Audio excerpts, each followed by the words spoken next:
Siapa sangka kalau di momen sakral pernikahan malah terjadi kebakaran. Tapi apa mau dikata, hal inilah yang harus dialami oleh pasangan Andre dan Latifa. Padahal ini adalah momen yang paling ditunggu oleh mereka berdua.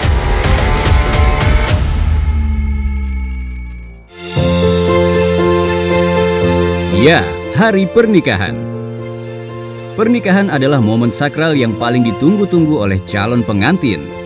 Selain kesiapan fisik, kematangan emosional juga sangat dibutuhkan untuk menyambut hari bahagia ini. Lebih ke melo aja sih kalau aku, terus deg-degan juga iya, ini akan berjalan lancar nggak ya gitu. Dan lagi aku juga kan sebenarnya udah ditinggal almarhumah ibu aku, jadi ditambah lagi aku makin sedih gitu. Deg-degan banget sama memastikan nih ke vendor-vendor apa yang belum, hal kecil flash disk ataupun ada buku-buku apa yang belum, tolong buku dicek. tamu ya. Tolong dicek. Nah, Tak hanya pihak pengantin saja, tetapi wedding organizer pun turut serta sibuk untuk memastikan semuanya agar berjalan sesuai rencana. Jadi umumnya saya mempersiapkan pernikahan pengantin itu pasti ada rasa excited, happy, terus pengantin kayak yang aduh gimana ya mbak, nanti pernikahan aku gimana ya. Dan hari yang dinanti pun tiba. Bak Raja dan Putri, keduanya pun siap bersanding di pelaminan. Saya terima nikah dan kawinnya Latifa Sofi Rahmawati binti Adi Joko Sarosa dengan mas kawin tersebut dibayar tunai. Terlihat jelas di wajah pengantin rasa haru, sedih dan bahagia karena semua berjalan sesuai dengan rencana. Tapi siapa sangka, ternyata setelah itu ada satu kejadian yang membuat mereka tidak akan melupakannya seumur hidup. Kebakaran tuh. Air, mari air lu, air.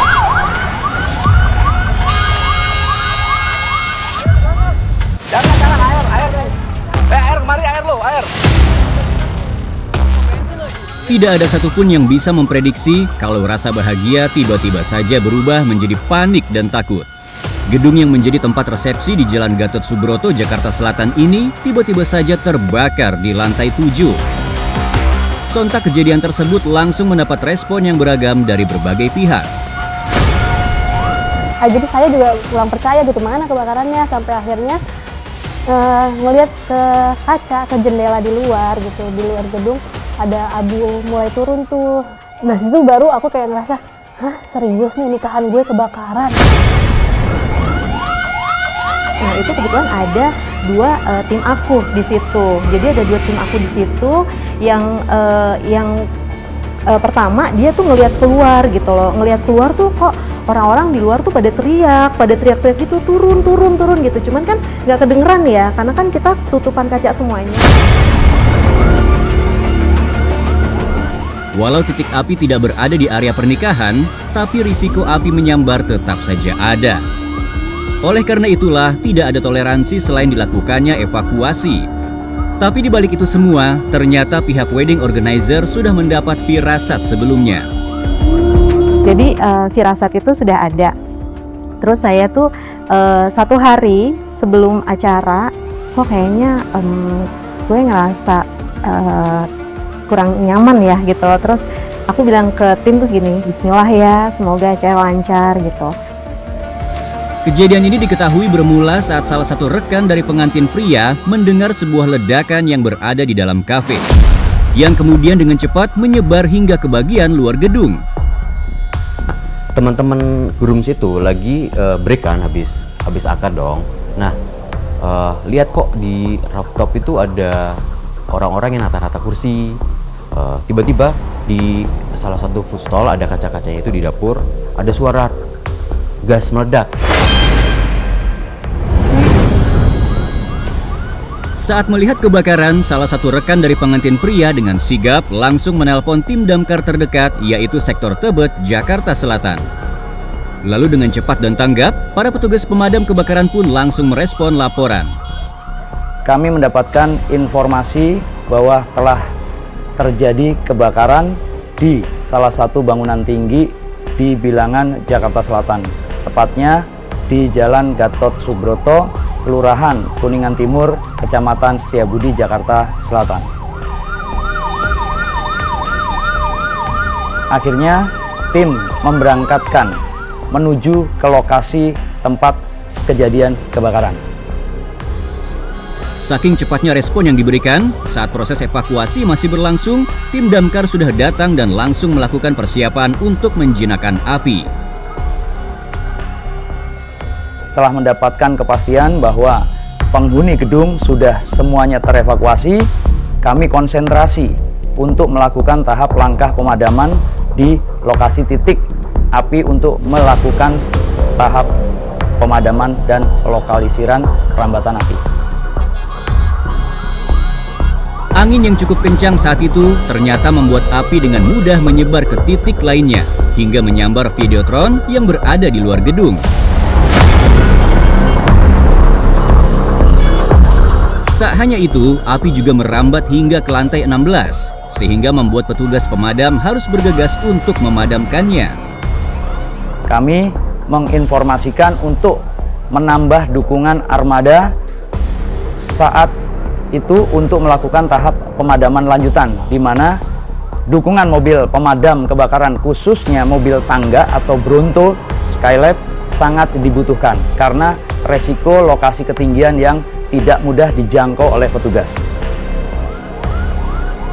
Agar si jago merah tidak semakin brutal, tim damkar pun sampai menurunkan 22 mobil pemadam dengan 115 personel. Dengan sigap, para petugas pun bahu-membahu untuk bisa dengan segera memadamkan api, walau sempat ada beberapa kendala. Kami menemukan ada beberapa kendala, karena pekatnya asap di berbagai lantai yang kami tangani. Kami melakukan tahap ventilasi untuk mengurai pekatnya asap, menggunakan alat yang kita gunakan, blower, untuk mengurai pekatnya asap. Selain asap, musuh lain dalam proses pemadaman gedung adalah pecahan kaca yang bisa kapan saja melukai para petugas pemberani ini. Dan tentunya ini kita patut bersyukur juga runtuhan itu tidak melukai kami karena memang kami dibekali dengan alat pelindung diri. Selama proses pemadaman, petugas damkar juga turut mengevakuasi pengantin dan para tamu ke tempat yang paling aman, yaitu di dekat jembatan penyeberangan. Karena jika masih berada di wilayah gedung, khawatir serpihan material dari kebakaran bisa mengenai para tamu. Jadi yang saya rasakan Iya, itu benar. datang kan kita pasti cari master point lah, assembly point, tapi emang di sekitar lobby ya, di Iya. luar lobby kan itu ada Masih kena. mereka langsung blokade itu diarahkan ke JPO pinggir jalan. Perasaan kedua pengantin saat itu tentu sangat campur aduk. Mereka berpikir kenapa ini semua harus terjadi di hari sakral mereka. Itu saya geleng-geleng sih, nggak bisa berkata-kata. Apa yang akan terjadi? Ya lebih ke heran, bingung, dan kesal gitu yang pertama sih. Tambahin juga ayah saya juga histeris juga tuh, cukup histeris maksudnya. Beliau ngomong sama aku, "Kak, ini gak bisa lanjut kita ya kayaknya ya Kak. Enggak Kak, kita udah gagal, nikahan kamu gagal, udah sekecewa itu maksudnya dengan kejadian ini," gitu ayah saya.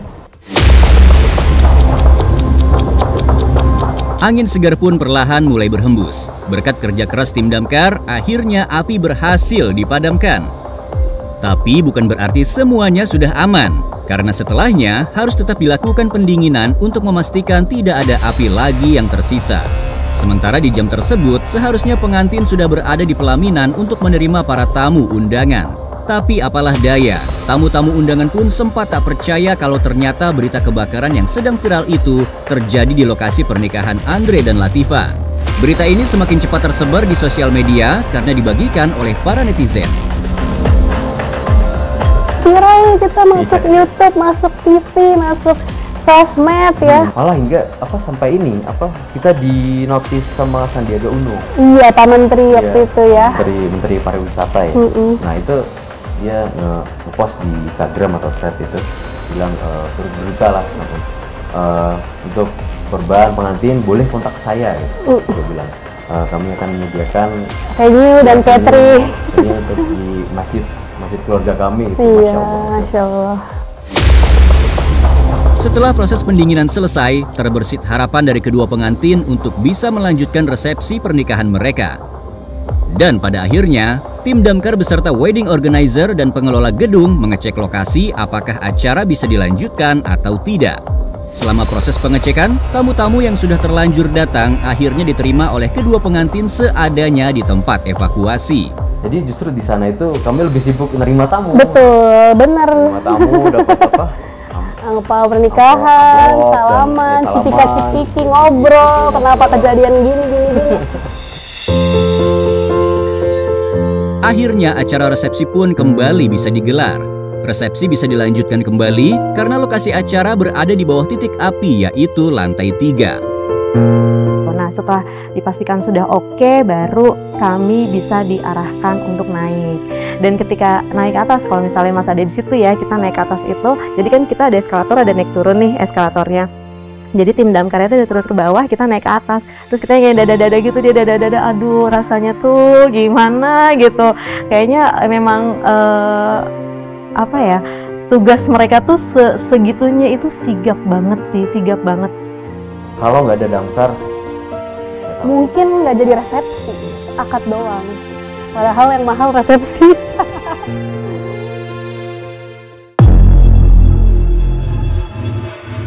Dalam kasus ini, untuk mendapatkan informasi dari pihak gedung, kami sudah mencoba untuk menghubungi manajemen.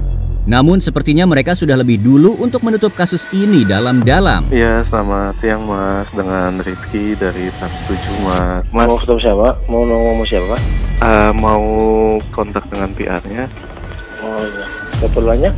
Meliput yang waktu itu sempat ada kejadian di Keling. Nggak sensitif masalah begitu-gitu Mas. Karena waktu itu wartawannya nggak mau kita. Jadi kalau kita diungkit-ungkit lagi kayak membuka luka lama modelnya.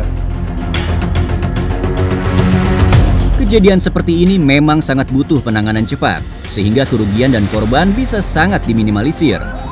Dedikasi damkar patut kita acungi jempol, karena dalam waktu yang singkat, tim sudah bisa menjinakkan si jago merah ini. Kami terhitung berhasil melakukan tahap pemadaman. Karena dari durasi waktu yang kami lakukan tidak lebih dari 2 jam. Dan lokasi yang terbakar pun kami bisa